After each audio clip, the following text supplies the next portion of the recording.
Disclaimer, bukan yang paling jago. Halo, namaku Justin, aku suka menggambar dan melukis. Kali ini aku bikin video untuk kita sama-sama latihan bareng, ngelemesin tangan. Bukan kayak gini, tapi untuk gambar. Latihan ini membosankan, tapi ini jadi penting karena budaya reels, budaya ngelihat gambar langsung jadi di Instagram, di YouTube. Ya pokoknya ngelihat gambar yang langsung jadi deh, yang kayak langsung jadi merusak, jadi bikin ekspektasi kita tuh terlalu tinggi gitu. Pas kita mau gambar gak jadi bagus kayak yang kita lihat di sosmed gitu. Prosesnya itu tidak semudah itu, banyak latihan, banyak waktu yang dibuang-buang gading, banyak waktu yang dikorbankan karena gambar itu kan lama ya, butuh waktu. Daripada ngelantur udah. Nah, di video ini aku bikin latihan paling dasar, beginner pemula untuk belajar menggambar. Bukan belajar membuat karya seni ya. Craft dan seni beda, yang akan kita pelajari adalah skill. Kalau kreativitas itu aku percayanya adalah hakmu dan tanggung jawabmu. Jadinya gitu. Udah, itu panjang nanti urusannya. Kita mulai aja ya, aku sambil voice over. Gitu, latihan 1.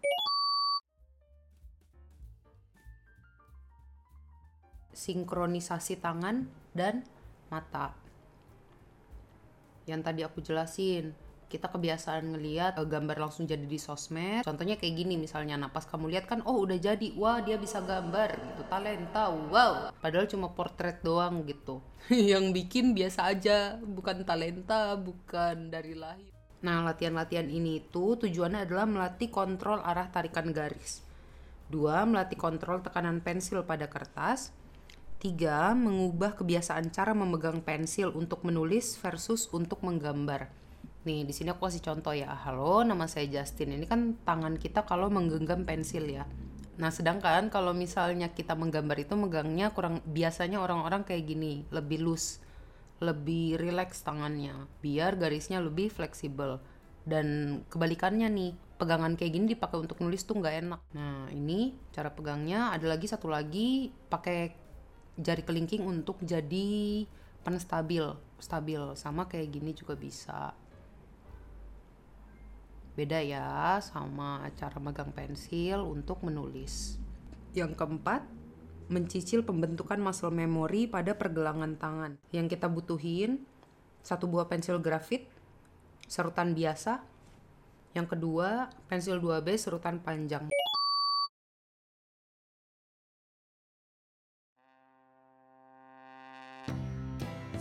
Dipastiin cutternya yang tajam ya, jadi dipatahin ujungnya biar kita start fresh.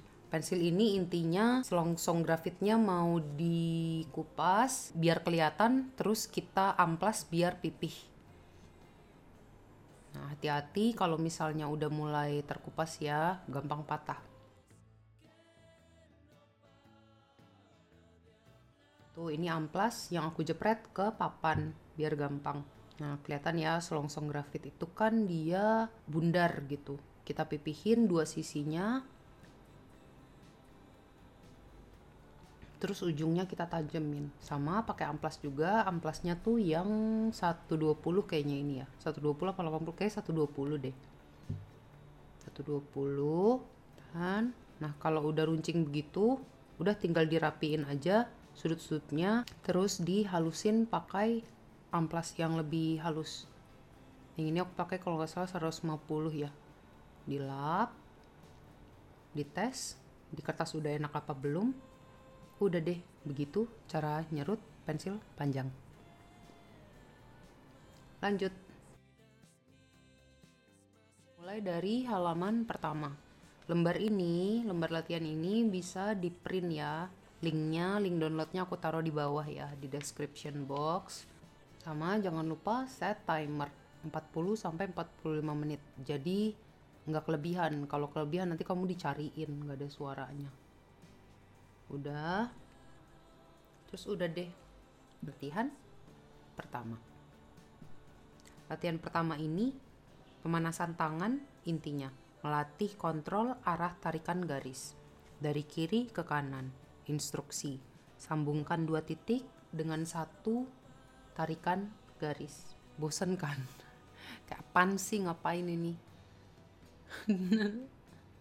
Tapi nih, dulu aku pernah kuliah di UPH sebentar 3 semester. Latihan awalnya begini.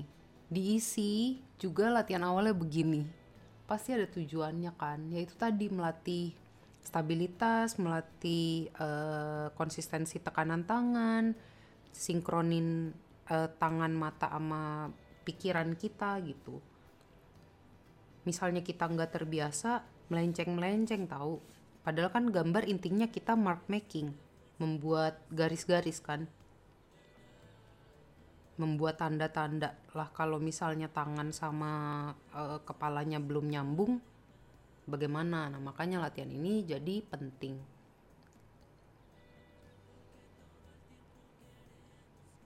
Lihat di situ aku berusaha untuk mengkonekkan 2 titik. Ada yang lengkung-lengkung yang gak banget sih, bikin malu.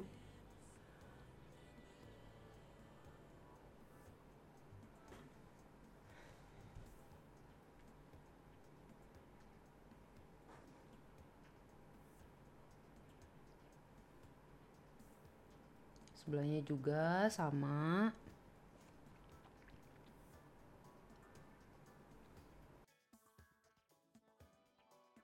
Kalau udah,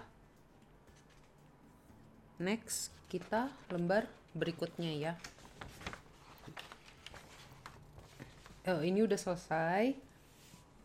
Nah, yang lembar berikutnya lebih panjang, upgrade ya. Konsistensi menghubungkan 2 titik. Jadi mata kita ngelihat ke situ, tangan kita juga harus bisa ikut gitu. Sama arahnya dari kiri ke kanan, garis horizontal. Harus sampai.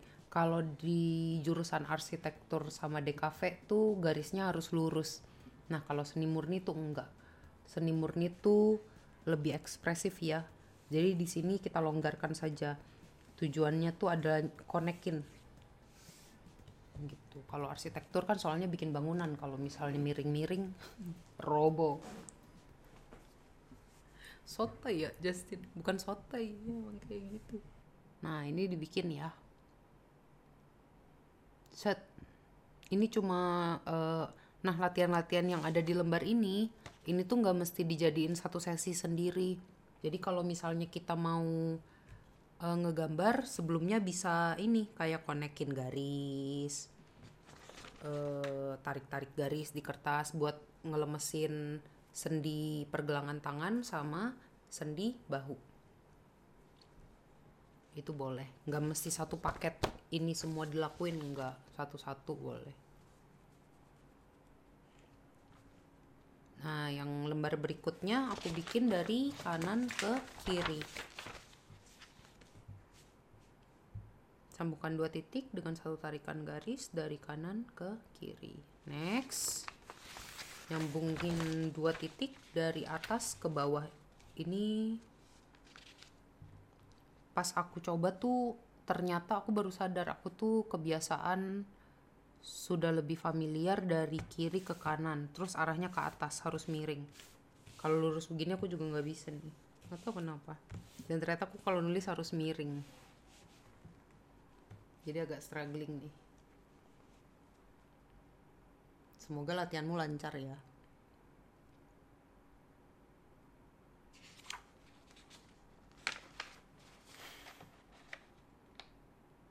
Nah ini yang dari bawah ke atas. Berikutnya aku ada bikin titik-titik yang tersebar di satu halaman ini.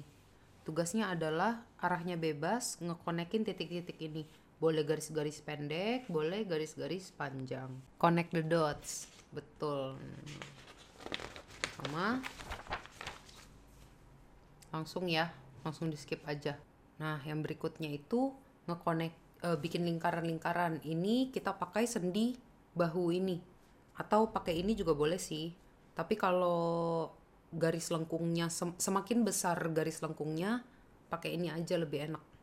Awalnya aneh sih pasti, tapi lama-lama lebih biasa pasti. Nah ini bikin lingkaran-lingkaran, sebisa mungkin bikin 4 titik dulu baru disambungin. Nah tapi kalau masih susah bisa langsung bikin lingkaran aja, ngekonekin. Balik lagi, karena aku lulusan seni murni, jadi nggak mesti sempurna ya. Aku tidak percaya akan kesempurnaan. Makanya dulu keluar dari DKV ya. Soalnya desain begitu sih, harus yang sempurna. Nah, latihan berikutnya kita pause. Nah, latihan berikutnya itu kita ngisi kotak-kotak ini pakai bagian pensil yang pipih gitu. Di sini yang dilatih itu adalah konsistensi tekanan kita. Jadi yang kita cari itu dalam satu kotak yang kita isi, pas kita pincingin mata kayak gini, shade abu-abunya itu rata kelihatannya. Dalam satu kotak, kalau misalnya ada bagiannya sangat terang dan sangat gelap, berarti tangannya belum terlalu konsisten gitu dalam menekan pensil ya. Gitu, pakai bagian yang pipi. Nah, bisa nggak itu nggak ngeblur?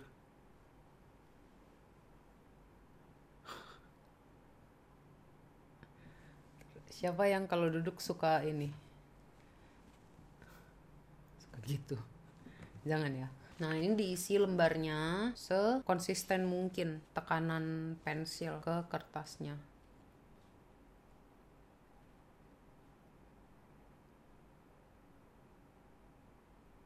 Diusahakan jangan keluar dari kotak. Jadi pas kita pincingin mata kayak gini, shade abu-abunya itu shade grafitnya tuh kurang lebih sama. Flat gitu, nggak ada yang sangat ekstrim, nggak ada yang kelihatan lebih maju atau lebih mundur.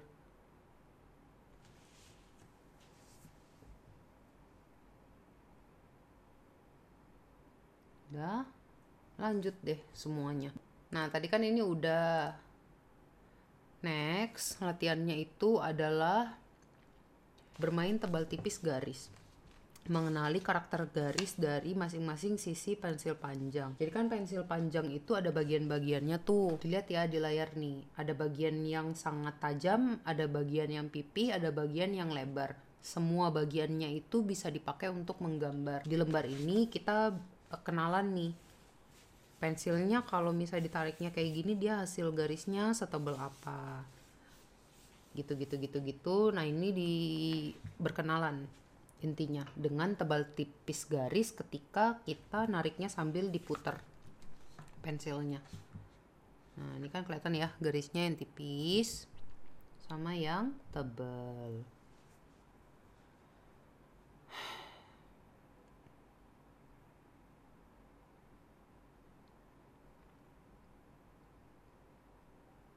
Nah, lihat nih.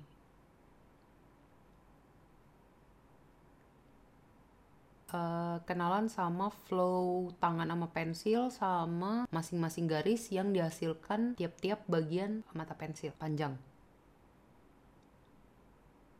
Tuh, udah lanjut. Halaman berikutnya baru kita menggambar bebas. Bukan ke gambar sih sebenarnya, ngetes. Jadi sisi pensil panjang yang ini tuh bisa untuk bikin bagian apa sih digambar gitu.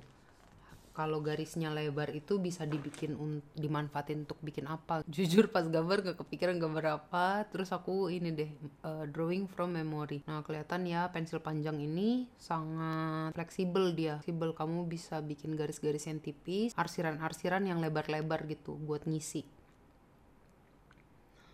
Kalau mau ditekan hati-hati ya. Bikin emosi kalau patah, ngulang lagi ngerautnya. Tuh, nah udah deh.